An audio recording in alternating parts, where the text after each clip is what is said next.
The idea was wonderful. It's only the reality that didn't cooperate.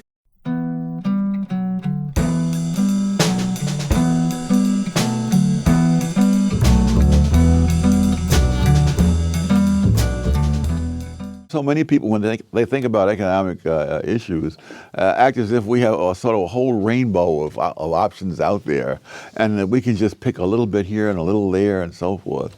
And no, the options that we have are usually much more limited, and we have to realize that whatever we do will be within those constraints. What we define as poverty here is the upper middle class in Mexico. Most American families in poverty as defined by the statisticians in Washington. And that's the thing I try to bring out. Regardless of what we think of when we think of poverty, what it really means is whatever those statisticians say it means.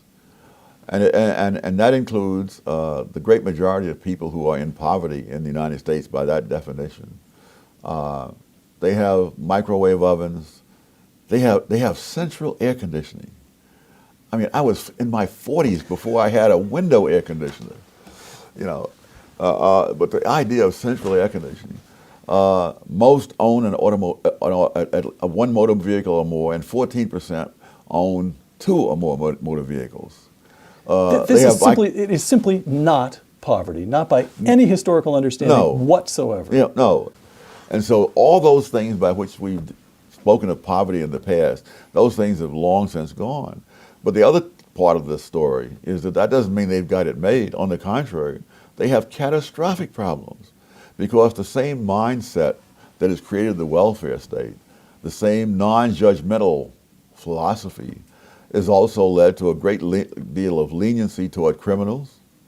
And so you have runaway crime and people are living in fear. I'm sure that when I was growing up that we never had any of the stuff that people on welfare have today. Those on the left often act as if human beings are just like inert blocks of wood or like chess pieces that you can move around on the chessboard to put wherever you want to carry out some grand design. But of course, people react to these things. Now, it's a theory, it's a hypothesis, and you could test it. Almost never is it tested. If you come up with a lot of wrong ideas and pay a price for it, you're forced to think about it and to change your ways or else get eliminated. But there's no such test. The only test for most intellectuals is whether other intellectuals go along with them. And if they all have a wrong idea, then it becomes invincible. Over time, the Democrats moved further and further left. And so you had in the party only those people who thought it was wonderful to raise tax rates on high-income people.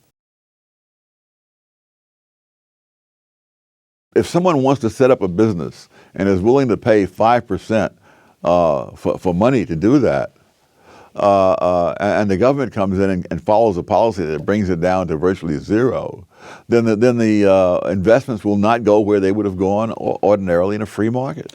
By keeping the interest rates low, they're, for example, depriving a whole generation of a decent return on money that they saved, which would normally go into the marketplace and earn them a decent rate of interest.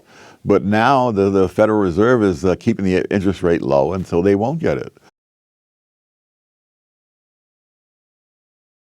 The big confusion among the redistributionists is between opportunity and outcomes. And one of the examples I used in a recent column was that, you know, when I was a kid, I briefly tried to play basketball. And I mean, I was lucky to hit the backboard, never mind the basket, you know. But I had just as much opportunity to play basketball as Michael Jordan had. You cannot measure opportunity by outcomes. And that's what the redistributionists insist on doing.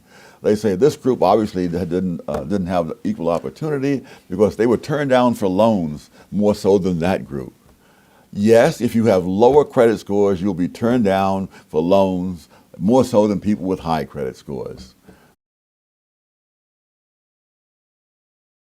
I had to pay a lot of money for my daughter to go to a private school to get an education almost as good as I got from a public school when I was growing up in Harlem. Social Security is not going to be there for them the way it's set up right now. Something is going to have to be done. Now, anyone who proposes doing something will be accused of being heartless and wanting to get rid of Social Security. Now, arithmetic will get rid of Social Security if you don't do anything. So it's not a question. You don't have the option to just let Social Security keep going.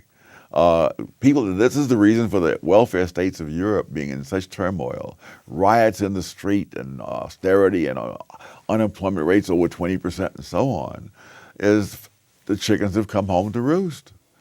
You have unfunded mandates out there. You essentially promise people things. It's like giving them a generous check knowing that there's not enough money in the bank to cover it. What they need to do is put their money someplace where politicians can't touch it.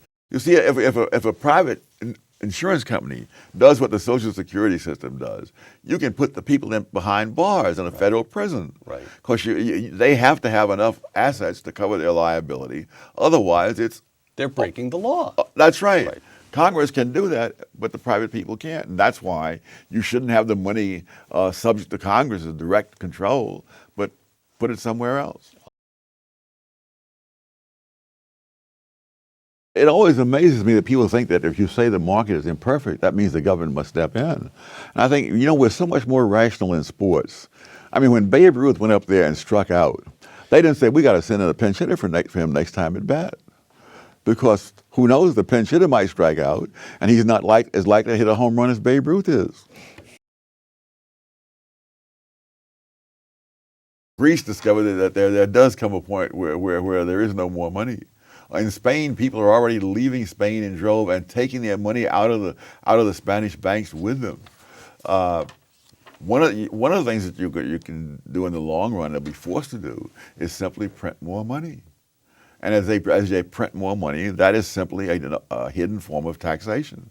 I mean, when the Federal Reserve creates money to buy government bonds and keeps the interest rate low in order to make the price of the debt service low, what that means is that if you have your money put aside in the bank and you're getting 1% and the inflation rate is 3%, that means they're taking 2% of your savings every single year, and you know how compound interest is.